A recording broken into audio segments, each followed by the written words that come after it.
Hello folks, I am back with a firearms impressions review of my Kimber KHX OI, meaning optic ready. Now I'm going to tell you, I really had a lot of fun with this firearm today.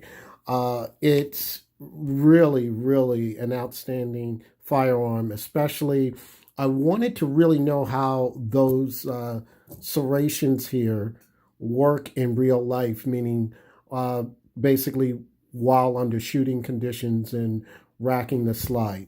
Uh, for the most part, these work very well. I basically forgot that they were designed like this, and I pulled back and did my function drills as normal. So I didn't even really give it a thought about what it looked like. Usually, you see something that's radical in design, you'll look down and want to know if this is going to be right or is it going to be something different. So it felt very well in the hand when doing those slide manipulations. And of course, my optic is still not available yet. The plates are not available. So I will be checking the website again and possibly calling Kimber about that. That's the only issue I have with this particular model and the 9mm model. Speaking of the 9mm model, it was the KHX Pro that you saw in the previous review. I had a problem with the front sight, as some of you may know. The problem with the front sight was due to I packed it with my Daniel Defense AR pistol, and it during when I packed it, it must have knocked it over. Just to report, I had no problems after putting Loctite red on it, so it's staying in place. I will do some further testing on that to make sure it is going to stay permanently in place, but for now it's doing well. Let me show clear real quick, even though I've been handling the firearm. And here you go. There's nothing inside here, down the pipe. And yes, it is a little dirty because I just got back from the range. And as you see, an empty magazine. I will say that I did have 5 malfunctions, and the 5 malfunctions were due to magazine-related issues. And I had the Kimber 10-round magazine. I don't know why it's going out of focus. I had the Kimber 10-round magazines, and for some reason I never had a problem with those 10-round magazines before. I had used those on my Springfield loaded 1911 as well as the Scorpion 1911, and as well as the I'm trying to think of the Raptor 2. So you would figure with the 10-round magazine, it shouldn't have any problems, especially if it's made from the same company. Let me see if I have it in here. Okay, here it is. This is, and it started acting up around rounds number 25 for some reason, and I was lucky enough that I did bring one of my Wilson Combat magazines, and I had this and the regular stock magazine, which is this. This is the stock magazine for the Kimber, so this worked perfectly fine. This one I have 2 of these, so I had 3 malfunctions on one and 2 on the other. No issues with this one, and the Wilson Combat, I had no issues at all. So what I did was I put these aside, and there were no malfunctions. So what I did before I left the range, just to do a check, just to see if it was me or not, what I did was I took a round and I throat loaded it. The throat loading is just basically dropping a round in the chamber and then closing the slide as such. And then I took one round, placed it inside, I fired, the slide went back like it was supposed to, but the problem was the round did not feed. So it was probably something with that magazine. And then again, I tried it with the other one, the second magazine like this, and it still had the same issue. So then I tried it again with a Kimber magazine. Excuse me, not the Kimber, but with the Wilson Combat, throat loaded. Put that in, no issues. I tried it with this one, the standard one. Put that in, no issues. So it must be that they have an issue with these particular 10-round magazines from Kimber, and I'm surprised because they're both Kimber products. But outside of those 5 incidences, it was 5 just in regular shooting, and I guess what I would say two additional in just testing.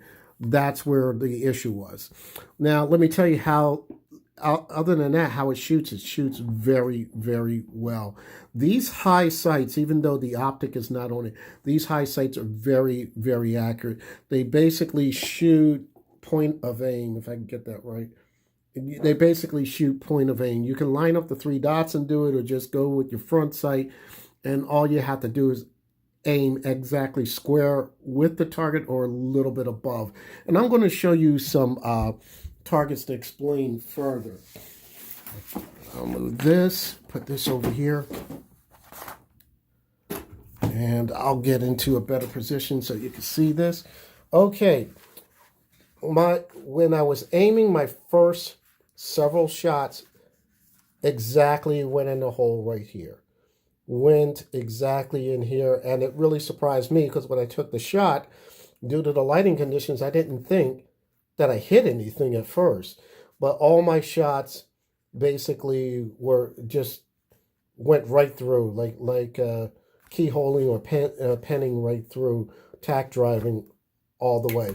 Now these errant shots here, and that was basically a flinch and these were a little off because I was trying to get my line of sight, and this is a little off. But this is a definite flinch. I'm going to tell you how that happened. That happened because of a guy. He had an AR pistol with some type of muzzle brake on it, and it was extremely loud, and it caught me off guard. And there was a couple females that were there. They kind of like shrieked when they heard the sound of his AR. He was rapid firing that, so it kind of caught me off guard. Here, you see a hole right here. That was a bad grip. I kind of like did a flinch. And yeah, that was a very bad flinch because this almost didn't even hit the paper exactly. So I'm playing around with this. This is at 7 yards. This is roughly at 10 yards. So I got myself together, centered it, and in this group right here for 10 yards. And I'm going to show you the other target. The other target I was just doing headshots on, this is 10 yards to 15 yards. And my problem was when I went 15, for some reason I started turning my shots out and off the target. And then I was a little high, centered myself, and this is what I got. As you see, this firearm is very good if you do your part. And I'm going to explain that a little bit because the trigger is really an awesome trigger. Now,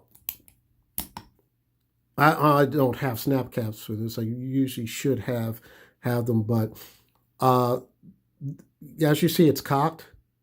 This is the wall. It doesn't travel very far. That's it. This is the wall, and boom. Rack it. Here's your reset. That's it, and boom. I'm going to tell you, all you have to do is hold the firearm on target and just and take a deep breath, exhale, and then just take the shot. This makes you a better shooter than what you think you are. There's a guy named Regular Guy Training. He basically says that the 1911 firearms basically lie to you. They make you believe that you're a better shooter than what you are. And in this case, the Kimber KHX is that type of firearm. It will make you feel like you can do anything with it, and it's basically lying to you. So pretty much that's all I have to say regarding the shooting impressions. I do really like this firearm, especially with the subtle designs and the grip texture. The grip is very good. It's a very good firearm.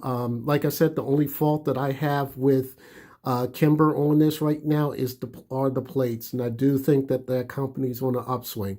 So outside of that, happy shooting, stay safe, hashtag 2A.